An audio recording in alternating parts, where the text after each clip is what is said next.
Yo, Elliot, I have struggled over the last few years with my confidence, especially with girls.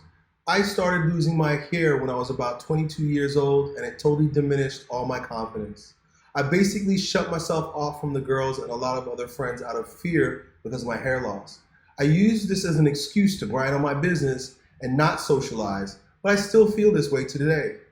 Because of that, I have started my own real estate business and I'm doing great, but I still feel a lack of confidence.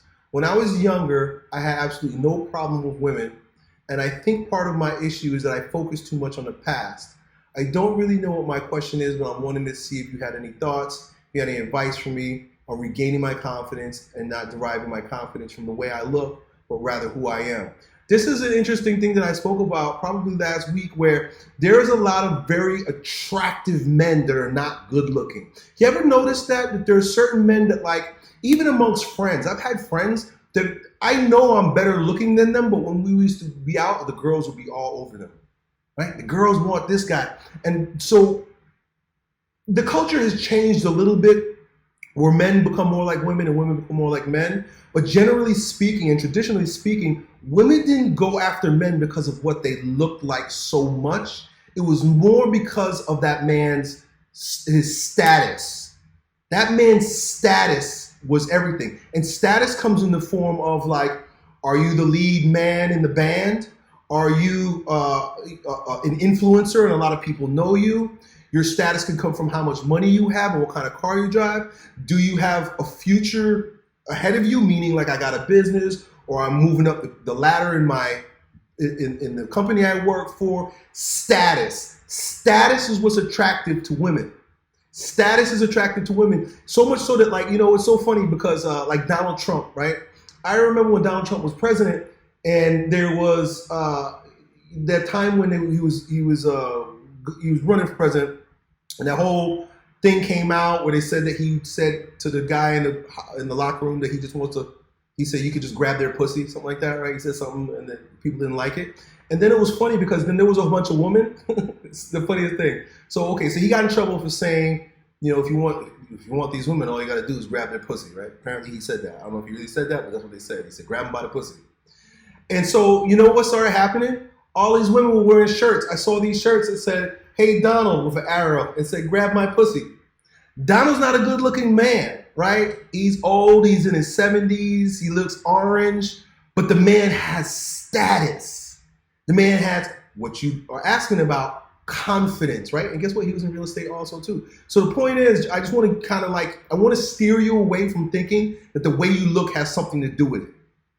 The way you look is important, but it's not nearly as important as, hey, your real estate business is getting off the ground.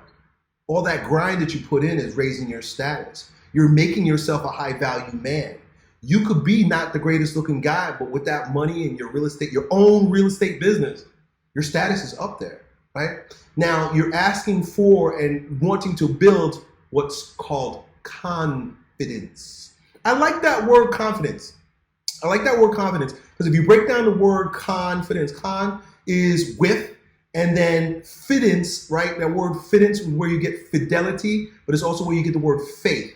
Confide. So, for example, if you use that word confidence, one of the permutations of that word is confide. And what do you do when you confide? You give trust, right? I confide in this person. What's a person that's a confidant? That's a person that you give your trust to. I only speak with this is my confidant because I'm confident in this person. So I confide in this person. It's a fabulous word, interesting word, because when you really boil it down to it, it means with trust. With trust. Do you act with trust? And so a man that has an abundant mindset and faith will act with trust. It doesn't mean that you know what's going to happen. It doesn't mean that you can control what happens. It doesn't mean that you can make anything happen, but you're going to act with trust. And so when you're selling these houses, you're acting with trust that this person might buy. By you merely making the offer to buy this house, you're acting with confidence. By just saying, this house is available, this is the price, this is where you sign, here's the pen. However you do your closing, I don't know. But to be in the business that you're in, to do the things you're doing, to be a salesman, you have to act with confidence. And so you know as a salesman that you're going to go through a lot of different prospects before you get that one that's going to give you the yes, that's going to buy the real estate. It's the same thing with women. Now, I don't want to make it so simple. I'm going to give you a little bit more. But your confidence with girls, you practice it the same way you did confidence in business. That means you got to shoot your shot. You got to make your offer. You got to market and sell, right? You got to show the features and the benefits, right? What are the features and the benefits of being with you? Well, I have money, so I can do nice things with you. We can go on vacations. I buy houses, so I got my own house. I get multiple houses. I'm the top realtor in my state, and everybody knows me. I'm the leader of this real estate organization. I have my own nice car, right? There's all these different things that add to your value as a man that you bring forth as a feature, right? And what is the benefit to them? Hey, if you want to have a family, if you want to be a stay-at-home wife, if you want to have a life of comfort and ease and luxury and safety, I can handle that for you. Now, of course, you have your demands as well, right? I need a woman that knows how to cook, that has to keep it clean, keep the house clean, that's loyal to me, that's doesn't talk back and give me a hard time, one who's respectful, who's submissive, right? So you have your own parameters as well. But these women, they need to hear the features and the benefits of your offer, and it has nothing to do with your hair. The little girls are looking for hot guys. Rollo even talks about this. He says there's the stage when they're teenagers or their early 20s when they're looking for the hot guy. But at a certain point, a woman grows up and they're really not that interested in hot guys anymore. They're interested in high-value men. And once again, it doesn't have anything to do with looks. It has to do with your true value and your perceived value. Perceived value of yourself and the value that they perceive in you. That's the foundation, right? That's the cake. The icing on that cake, what makes that cake sweet, delicious, unique, is learning how to speak with women. I'm not a pickup artist. I never picked up women in my life, really, right? But I have respect for and I see the value of these guys that teach dudes how to speak to women, how to engage with a woman, right? Like I mentioned, there's a bunch of YouTube channels I like. There's this one, More Plates, More Dates, right? I forget the guy's name. And he makes these videos about how to meet women in public, right? You can find these, how to meet women in public, right? And he'll even do behind the scenes videos where and I think Tyler from RSD did that too, Owen, right? Undercover, right? Like just see what it's like. Hey, just how he breaks into a conversation with a woman, how he escalates a conversation with a woman. And you don't want to be totally calculated in everything you do because you want to come across as natural. You want to make it natural as you possibly can. But we all know that only happens with practice. So you got to fake it until you make it.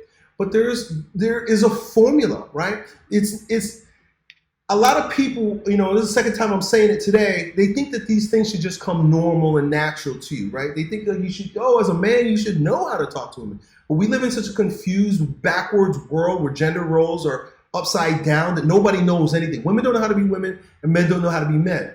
And so we have to go first. And if we're going to go first, we have to educate ourselves.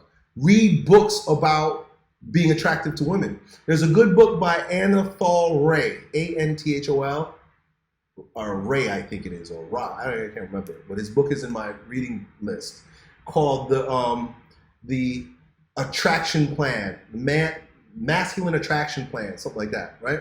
And it's a very basic book, but basically he tells you the way a woman wants to be approached, the way she wants to be spoken to, what she likes in a high-value man, right? And it's just like cracking the code, right? Women don't like to hear that, and I'm sure that there will be those who rally against me and oh, no, all women are different, but in a way they're not. Once you crack the code, then it's a matter of hitting that repeat button, right? Same thing when you're selling real estate. There's a code that you got to crack, right? If you're showing a home, right, you practice a few different ways and you realize, okay, when the person comes in the house, if I take them straight to the backyard, that gets a different response than if I take them to the master bedroom, right? And so you start to recognize as a salesman that, okay, it's better that I take the person straight to the kitchen, right? Or when they come in, it's better that I have small talk than taking them right to the house, right? Or it's better that I ask them about their finances before I get too involved, right? So you, as a real estate salesman, you're already doing this. You're cracking the code. You're finding what works. And there are men that can teach that for real estate, and there are men that can teach that with speaking to women. And I think that it's very important for men to do this. I want to reiterate that to believe that just working on yourself as a man is good enough, and that just some perfect woman is going to just make her way into your life because you got money, because you got looks, because you work out, that's a wrong way. That's a wrong way to think about it. That's not entirely true. And I've even said things like, yeah, just work on yourself. Because you know what? You probably do need to work on yourself. Not you, but when we're talking to guys. But at the same time, you also have to know how to work with women. And that takes study. That takes practice. That takes learning. And it's a worthwhile endeavor to dive into. And I think you should do it, dude. Done. Yo, it's your bro, Elliot. I hope you enjoyed that video. If you did, you ought to know that it was a clip from one of my most recent King Transformation classes with my students, where, among other things, we get together about 4 or 5 hours a week and we speak on things as it relates to becoming kings in our lives in fitness, business, and with women. If that sounds like you and you want to join a like-minded group of men who are growing stronger every day, in every way in this degenerate age, then it's real simple. Just follow me on Instagram and then DM me the word king, K-I-N-G, and then me and my team will get back to the details to see if you qualify. I really hope to see you at the next meeting. Done.